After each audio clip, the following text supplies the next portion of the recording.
Hi everybody, welcome back to musicmoose.org. Now we're going to continue on with these lessons. Now, I started out all of these lessons basically with the forward roll and then went on to teach you John Henry with that forward roll and then all the other rolls that followed. And then I went on to discuss the techniques of the left hand, the slide and the hammer-on and the pull-off and such.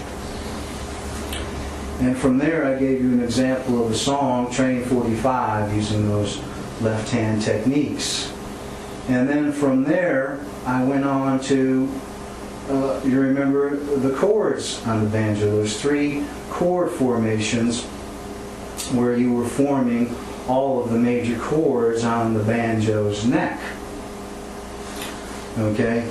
Now, if you can't play, say, Train 45 at this time, don't worry about that.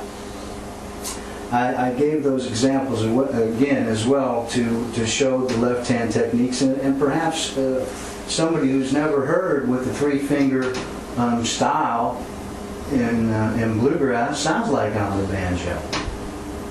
So again, if you can't play those tunes and songs right now, don't worry, because you will be able to play them in time.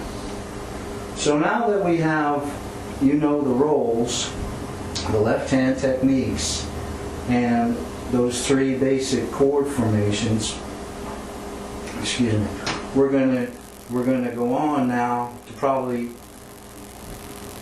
the 4 most important things there are in playing the bluegrass banjo. That being timing, rhythm, cherry pie, and the bass fiddle. Okay? Now, in bluegrass, most of the tunes and songs you hear in bluegrass are played in what they call 4/4 time. A lot of these tunes and songs are played in 4/4 time. So that's what I'm going to be concentrating on a lot, is this 4/4 time. Now let's go over to the board, and you can see the 4, and then the underline, and then the 4 beneath it. That is the symbol that's used for 4/4 timing. That's a time signature. They call that a time signature. And again, 4/4 timing. Now let's just look at the top number now. This top 4. That top 4 represents beats per measure, or bar. Now let me just say first that measure and bar are the same thing. Some people say measure and some people say bar, but they're the same exact thing. So what is a beat? Now a beat, I'm going to play the banjo a little bit, these 4 beats are going to fit into a measure. These 4 beats are going to fit evenly into a measure. Okay, so they're all going to have the same distance of time between them. Now let me just play 4 notes on the banjo. I'm just going to use the D string, or 4 beats. I'm going to call these 4 notes 4 beats. And I'm going to count them as well. 1, 2, 3, 4. Okay, so that's 4 beats. Now, if I want to, I can just count the beats without playing them. 1, 2, 3, 4. Also, I can count those beats in my head without even using my voice.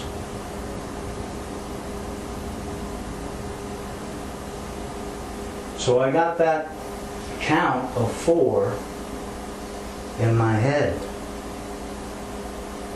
And also, what I like to do when I'm counting these 4 beats is to tap my foot along with these 4 beats. And I got to tell you that I put my Sunday shoes on just so you can see this example.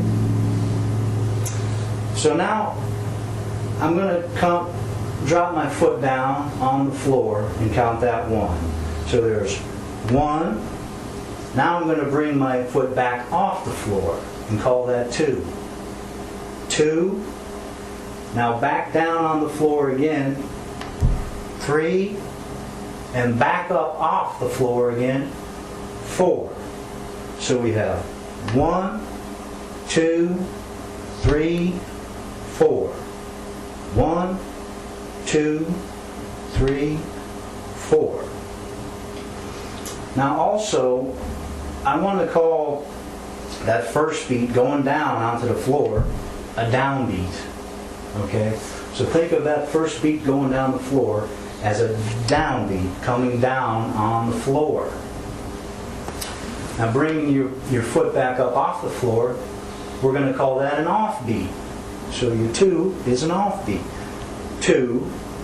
And now coming back down on the floor with 3, it's another downbeat. And then coming off the floor, again, we have the 4 or another offbeat. So again, we have 1, 2, 3, 4. 1, 2, 3, 4. Again, the 1 and the 3 being the down beats. Now we're going to continue right along with just this little bit of theory, and then we're going to get into rhythms and putting all of these things together, your rolls and your left hand techniques and your chords. So thanks again for joining me, everybody. We'll see you next time right here on ReeseMoose.org.